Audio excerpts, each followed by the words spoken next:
Hey, what is up everybody? This is Stevie Breach coming to you here. WWE Hell in the Cell 2018 tonight. Kicked off with one hell of a match that a lot of people have been looking forward to. I'm a little bit behind because of the Lions and San Francisco 49ers game just ended up. I'm still not used to WWE pay-per-view starting at 4 p.m. So I honestly missed the entire pre-show. No idea what the hell happened with Xavier Woods, New Day, and then Aiden English and Rusev with the whole Rusev Day thing that is going on. But let me tell you this. Jeff Hardy got his dream of having a Hell in the Cell match in WWE. It was one of the last goals that he sort of set out for his career. I'm hoping that Jeff Hardy's career in WWE lasts for a long, long time, because today is a sad day that Matt Hardy pretty much announced his retirement from wrestling, basically saying that he has,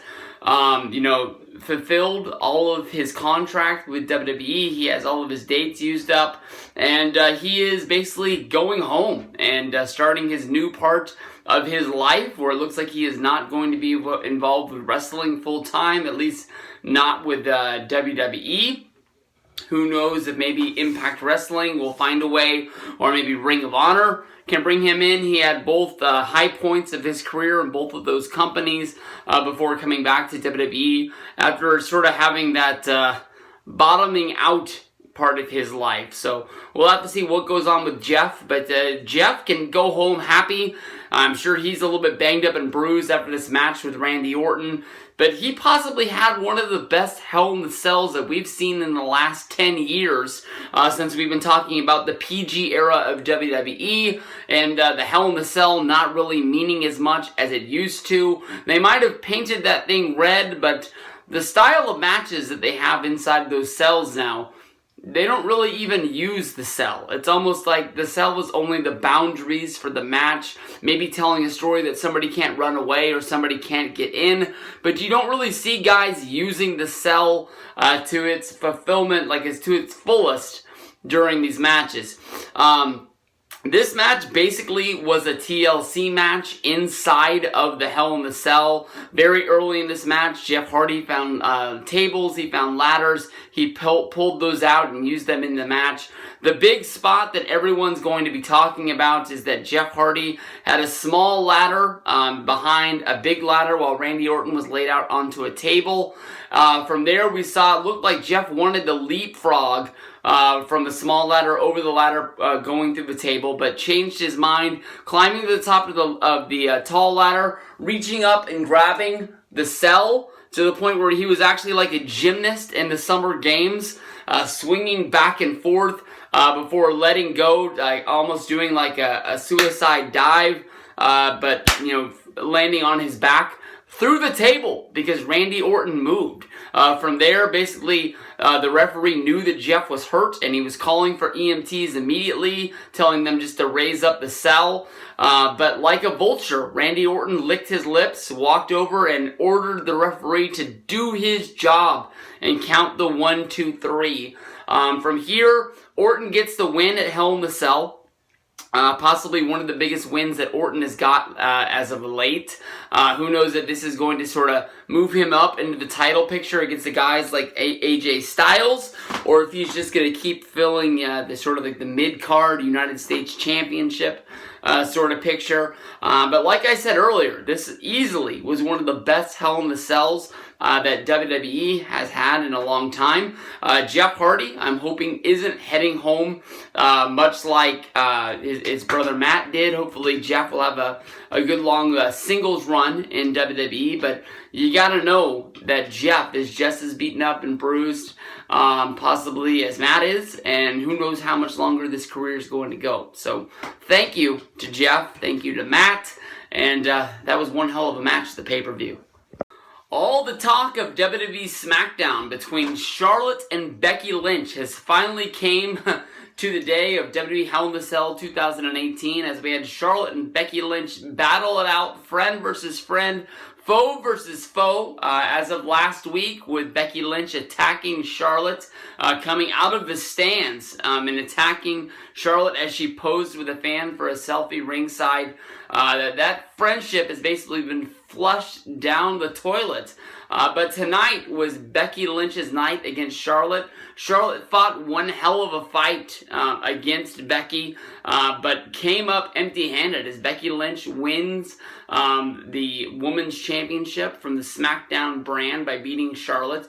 Charlotte, put up one hell of a fight, and she wasn't going to lay down for Becky. It looked as if Becky hit her with everything other than the kitchen sink, and it was not going to happen. But Becky got the win. She got her hand raised. She got crowned the new champion. The only thing was, with a lot of these matches and the Super Showdown coming to you live from Australia, it's already been announced that Charlotte versus Becky is going to go down, and Charlotte now, I guess, is getting her rematch already announced. No need to wait to see what happens on SmackDown. I think a lot of people more than likely saw this coming, but it's just one of the things with Hell in the Cell. You got to think back to 2 years ago. Charlotte actually had a match inside of Hell in the Cell with Sasha Banks, and now here we are. This feud was pretty big, but it was only a singles match. So with Evolution coming up around the corner, which already has a card kind of leaked out there, the co-main event, the second to last match of the night, looks like it's going to be Becky versus Charlotte. So maybe you can even say that the third match as well, I guess the second match and the third match has already been announced with this feud going into October. So this was a good one. I'm happy that we saw it, but it looks like we're going to be seeing a little bit more of this over the next 2 months. Alright, as we are just about caught up with WWE's Hell in a Cell 2018, after trying to make up some ground and fill in the pieces, The Shield going after their tag team championships that were won by McIntyre and Ziggler just a few weeks ago. Now here they are on the pay-per-view. I'm a little bit lost here, but this was one hell of a match that went back and forth. It looked like Ambrose and Rollins were going to have their number, but it did not come today, as basically Rollins tried to go for a suplex after a superplex off the top rope. McIntyre came running across the ring, kicking Rollins in the head as Ziggler came down on top for the 1, 2, 3 as McIntyre and Ziggler keep the tag team champions. The Dogs of War fighting the fight for Braun Strowman, keep the tag titles. There's no doubt in my mind that we are going to be seeing The Shield as well as Ziggler and McIntyre in the main event, as we see Strowman go after the Universal Championship from Roman Reigns. This has to be sort of a 6-person affair. I don't know where it goes from there, but the team of Rollins and Ambrose, every time that these guys have teamed up as a tag team, whether if it's just as a normal match along the way or if it's going after the tag titles, has been a really, really good match that has been one of the highlights of every show. I always sort of think about, like today, when Matt Hardy walked away from his WWE and walked away from wrestling, basically. The tag team wrestling hasn't been as good as it's been in a long time. We might not have real tag teams like the Hardys, Edge and Christian, the Dudleys, the Acolytes, the New Age Outlaws, or if you even go back to like the Hart Foundation, Demolition, Strike Force, so many teams of the 80s and 90s. We might not have real tag teams today. We might just have guys that are sort of paired together that they don't have any major ideas for with creative as tag teams, but every once in a while a really great tag team match pops up. I know this wasn't a Hell in the Cell match, but just as a normal tag match, this might be my favorite match of the night so far of WWE Hell in the Cell 2018. We got a pretty good story, guys, going right now with WWE's Hell in a Cell 2018. I've been pretty well outspoken about the Nakamura versus AJ Styles set of matches that went down from WrestleMania through the World's Greatest Royal Rumble, basically thinking that the matches ending in disqualifications and nut shots and countouts. that was, bullshit. We all thought that we were going to be getting treated to wrestling matches that were going to be 5 stars, that ranked up with their matches at Wrestle Kingdom. And then here came the series of matches against Samoa Joe that started off at SummerSlam, with the first match ending in a disqualification because of the fact that AJ Styles' family was at ringside. Samoa Joe brought them into being a part of the match. It seems like, Samoa Joe is still running his mouth, but AJ Styles' family did not make the trip to Hell in a Cell, so that they did not play into what happened. It just was Joe versus AJ in one hell of a match. I sort of been outspoken thinking that this match should have taken place inside of the Hell in a Cell. But with them having a direct rematch coming at the Super Showdown, coming to you live on the WWE Network from Australia, I guess that would not make sense to just going from a Hell in a Cell match right into another singles match right down the road. But they told a story here with this one. Samoa Joe locked in his key to clutch. Rolling up, Joe was AJ Styles with his shoulders on the mat. The referee dropped down to get the 1, 2, 3, but with the second camera angle, we see that actually before the 2 count, AJ Styles is tapping out to the lock from Samoa Joe. So even though the referee's his word is final. AJ Styles is the champion right now. Samoa Joe is running to the back to talk to Paige about the fact that he truly does believe that he is the WWE champion, and there is photographic video evidence of basically AJ Styles tapping out by slapping the gut of Samoa Joe, saying, hey, I've had enough. Let go of this move because I'm about to pass out. So, now we're going to Super Showdown, the third matchup of Styles versus Joe, and this actually makes sense that, Joe won the first one via disqualification. AJ Styles wins this one via a pinfall, but there's a huge asterisk that's going to be placed on this one, so it makes sense that they're going directly into another one.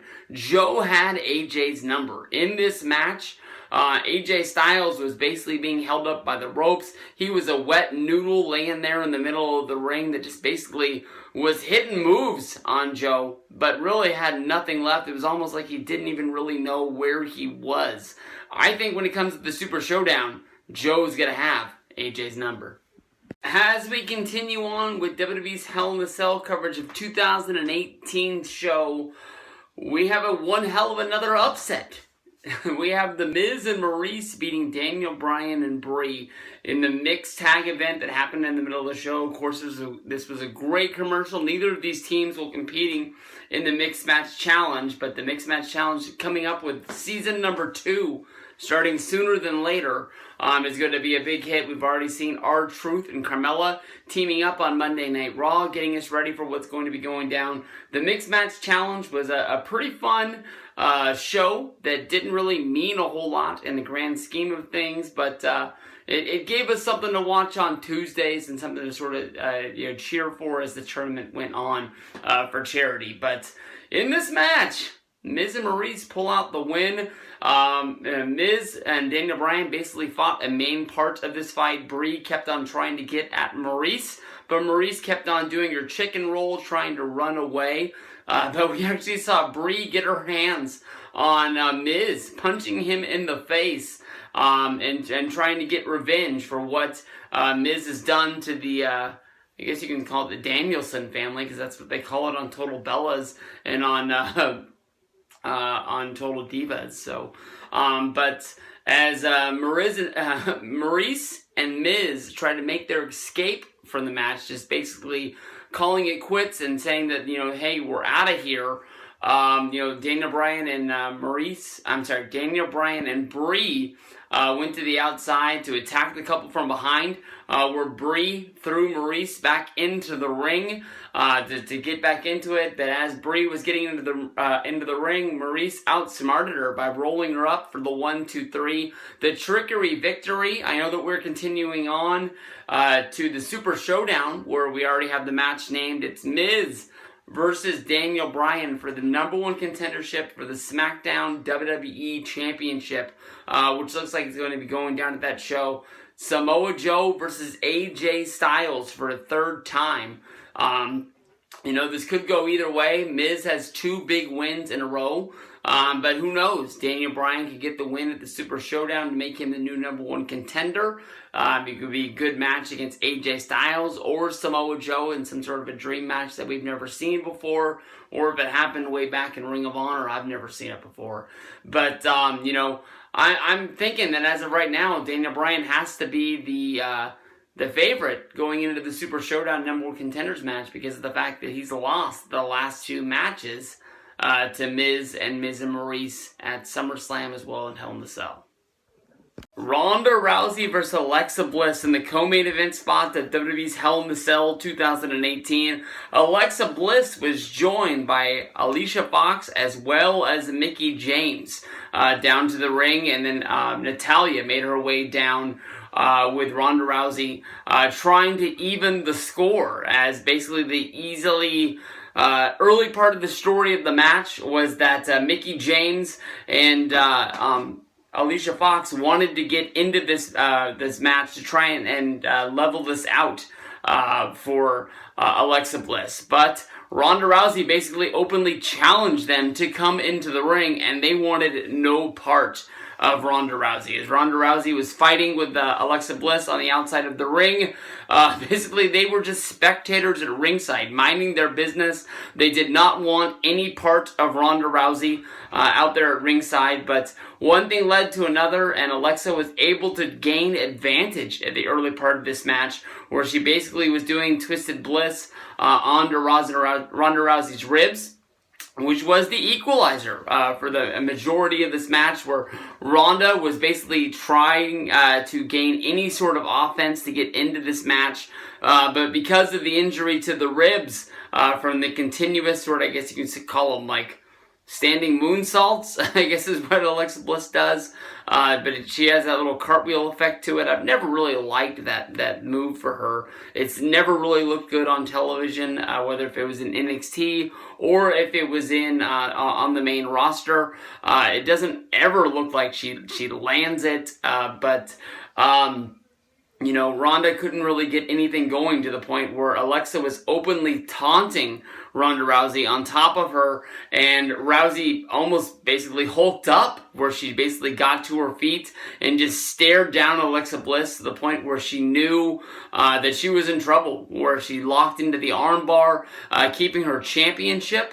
There is going to be another match at the Super Showdown where it is going to be the Bellas teaming up with Ronda Rousey, going up against the Riot Squad, and because of this, I'm guessing that is where the Evolution main event is going to come into play, where it is Nikki Bella challenging Ronda Rousey for the Women's Championship. So the next 2 shows are going to be heavily featuring the women's division of Monday Night Raw, as well as Ronda Rousey, one of the biggest stars to come into UFC and sort of being the person that is the flag bearer for WWE as possibly the biggest star in the company, neck and neck with Roman Reigns. So we'll see what's going to happen from this. This was a fun Ronda Rousey match. It wasn't the best one that we've ever seen, but it is one that she sold the most and made it look like she is beatable in WWE.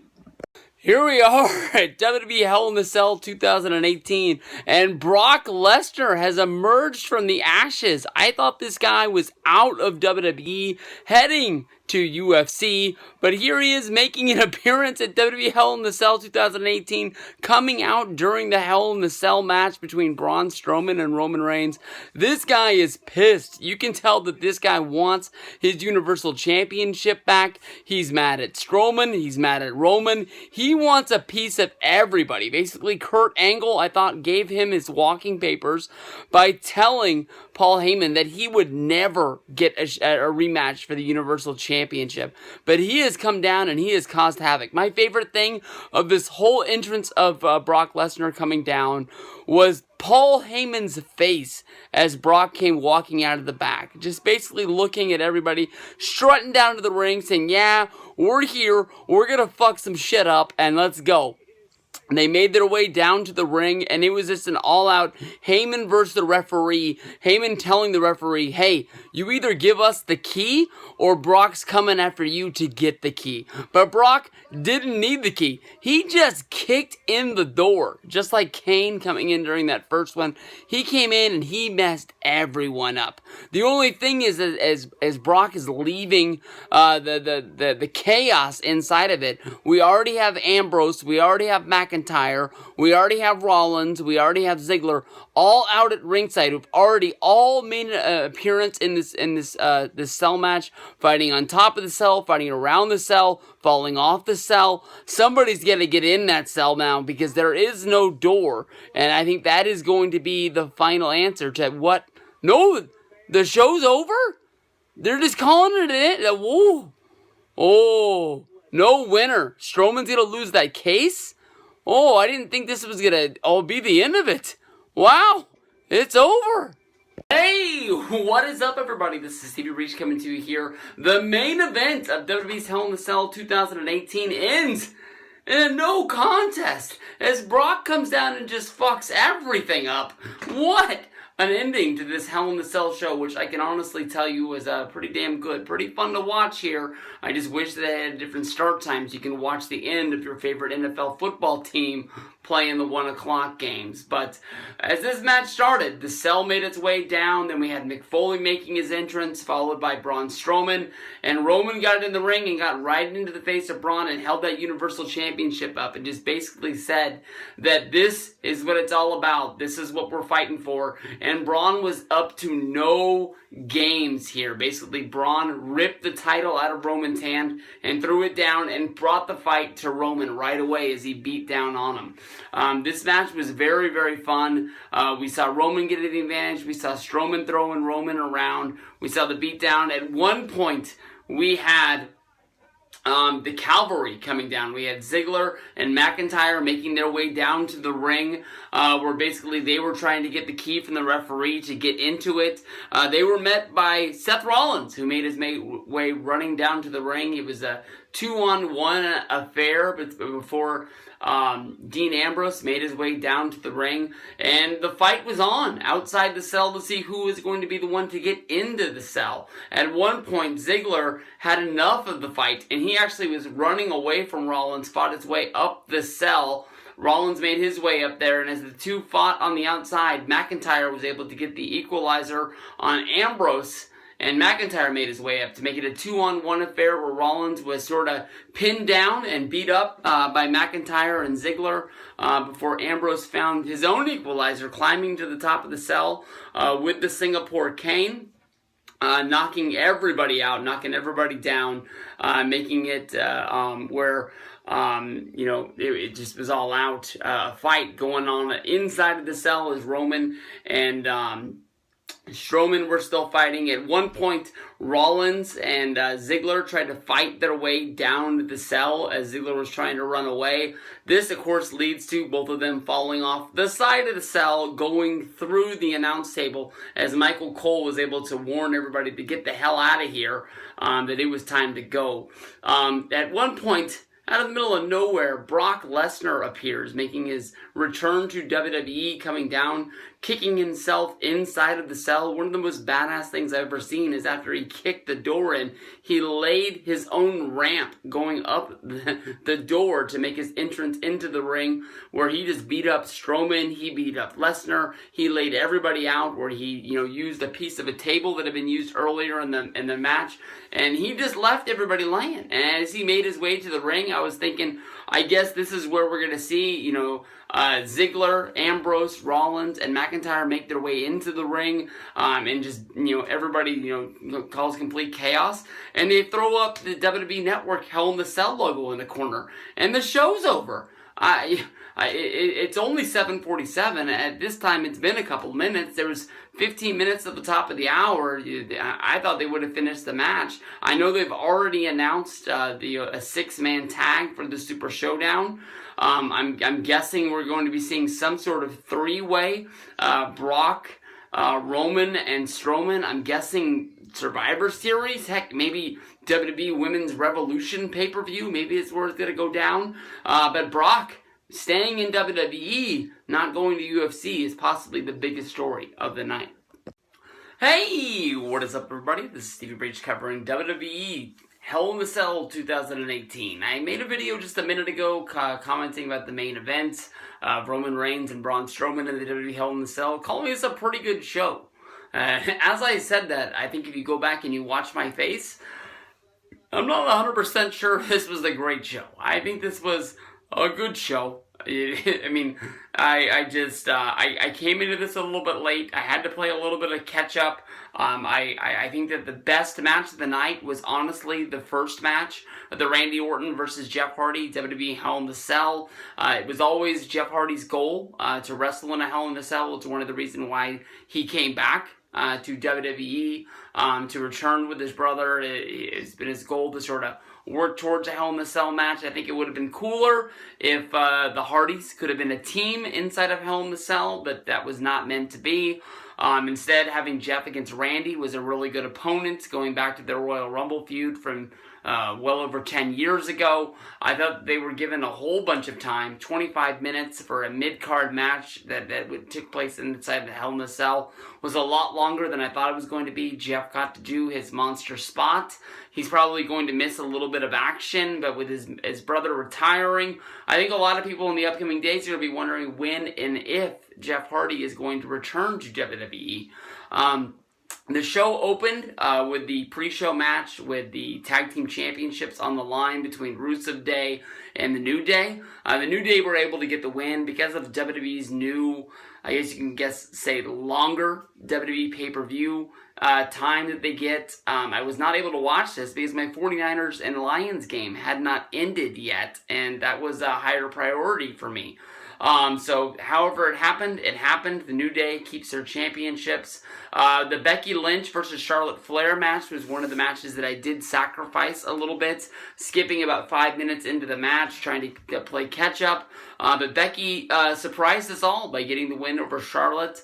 As we talk about Hell in the Cell, it's going to be hard not to talk about the Super Showdown from Australia, which is going to be coming up, I believe, October 6th. Which is going to happen in the middle of the night for me. I think it's a 2 o'clock start time.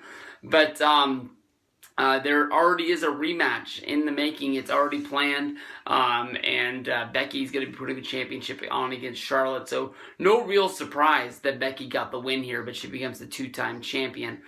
Dolph Ziggler and Drew McIntyre got the win over Seth Rollins and Dean Ambrose in a very exciting tag match.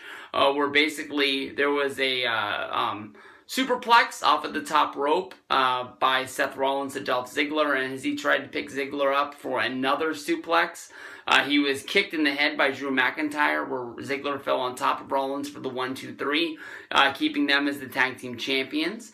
AJ Styles got a controversial win over Samoa Joe as the referee was counting a 1-2-3 for AJ Styles, pinning Samoa Joe. AJ did tap out to I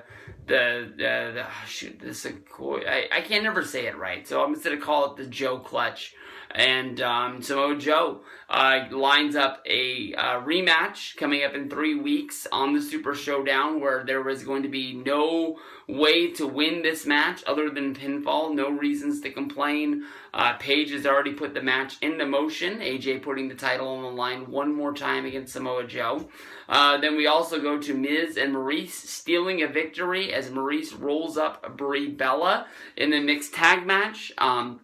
Brian and Brie did control most of the match as Maurice and Miz were on the defense, trying to run away, wanting no part of this, but they outsmarted the Bryans one more time, getting the win. Ronda Rousey was able to defeat Alexa Bliss, but Alexa did put some damage on Rousey, taking out the ribs of Ronda Rousey, but she still was able to lock in that submission lock. So coming up next for Ronda Rousey is going to be a 6-woman tag at the Super Showdown, teaming up with the Bellas against the Riot Squad, and then the right now main event of Evolution built around Ronda Rousey in the main event against Nikki Bella. So Rousey and the Bellas looking to have a little bit of a future coming up and seeing where that storyline goes. Roman and Strowman ended in a no contest, where basically the match was just thrown out because Brock Lesnar came down and caused too much hell, basically throwing everything around and causing just complete, utter chaos. The match had already been interfered on the outside by Rollins, McIntyre, Ziggler, and Ambrose. I was kind of surprised that they threw the match out, but that's the way they chose to end the pay-per-view. It's going to be a little bit of a weird way to find out, as the Shield is already going to be having a 6-man tag against the Strowman and the War Dogs. So it looks like Brock Lesnar is not going to be making an appearance at the Super Showdown, but maybe we'll see him at Survivor Series if they can hold this off until November, maybe having Roman, Strowman, and Brock have a 3-way for the championship there. So that was Hell in a Cell. Pretty good show. Not a great show. Maybe just a good show. We'll talk about this a little bit later. Peace out, everybody.